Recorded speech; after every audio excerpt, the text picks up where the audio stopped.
नमस्ते दोस्तों, जय श्री राम। आप सभी का बहुत बहुत स्वागत है आप सभी के YouTube चैनल श्री रामार्थ पर।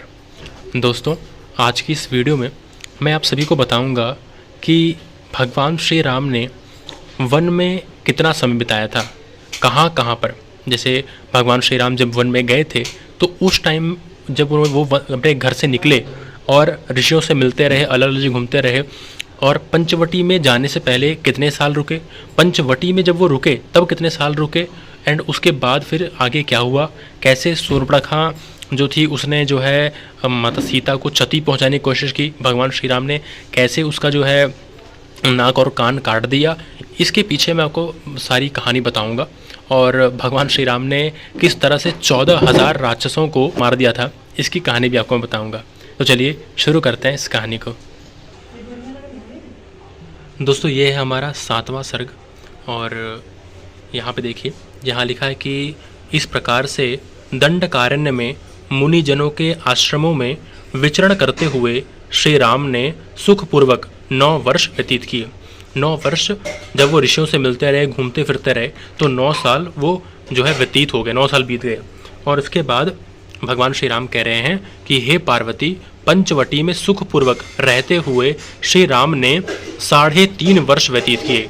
यानी कि जब भगवान श्री राम पंचवटी में जब थे तो पंचवटी में 3.5 साल उन्होंने व्यतीत किए। अब आगे देखिए, कुछ कहानी आपको छोटी सी बताता हूँ कि शूर्पणखा थी, एक दिन पंचवटी में श्री राम को देखा तो वह राक्षसी अपना मनोहर रूप यानी कि रूप बनाकर भाई लक्ष्मण सहित श्री राम तथा सीता को मारने को उद्यत हुई। वह सुंदर वस्त्रालंकार से विभूषित हुई, यानी कि उसने रूप बदल लिया अपना।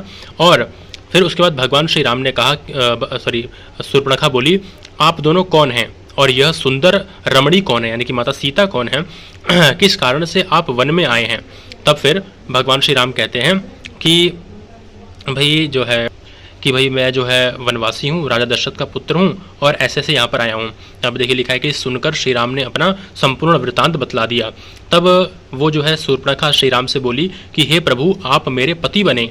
श्री राम ने कहा, मेरे पास तो यह मेरी प्रिय स्त्री है, बाहर लक्ष्मण है, उनसे तुम इस विषय में प्रार्थना करो। शूर्पणखा ने जब लक्ष्मण से कहा तो उन्होंने भी उत्तर देते हुए कहा, मैं तो अपने बड़े भाई श्री राम का दास हूँ, तुम भी दासी बन जाओगी। तब शूर्पणखा बड़ी गुस्सा हो गई और वह सीता को पकड़ने के लिए वेग से दौड़ी। तब श्री राम ने उससे कहा, मेरा यह श्रेष्ठ बाण है, इसे पहचान के लिए तुम लक्ष्मण के पास ले जाकर उसे दिखाओ।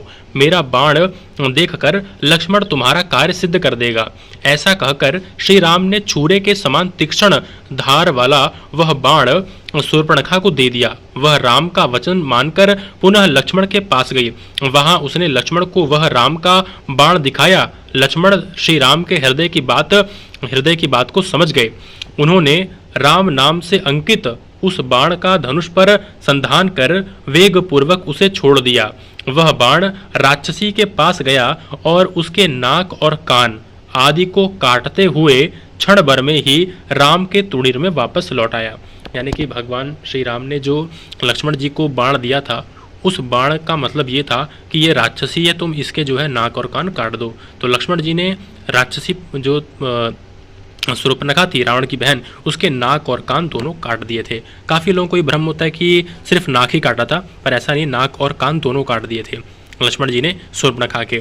तब वो जो थी वो शूर्पणखा वो चिल्लाती हुई खर, दूषण आदि अपने भाइयों के पास जा पहुंची। अपनी बहन की वैसी दशा देखकर त्रिशिरा, खर और दूषण उसके मुख से सारा वृतांत सुनकर अत्यंत क्रुद्ध हो गए और 14 बड़े भयंकर राक्षसों को राम से युद्ध के लिए भेजा। श्री राम ने क्षण भर में ही 14 बाणों के द्वारा उन्हें खेल खेल में ही अपने लोक भेज दिया।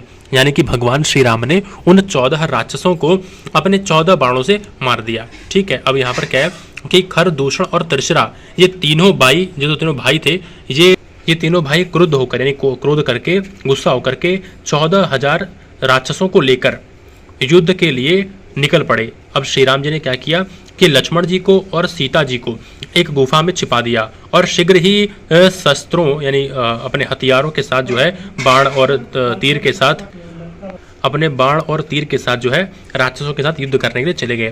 तब श्री राम ने अपने 14,000 स्वरूप बना लिए।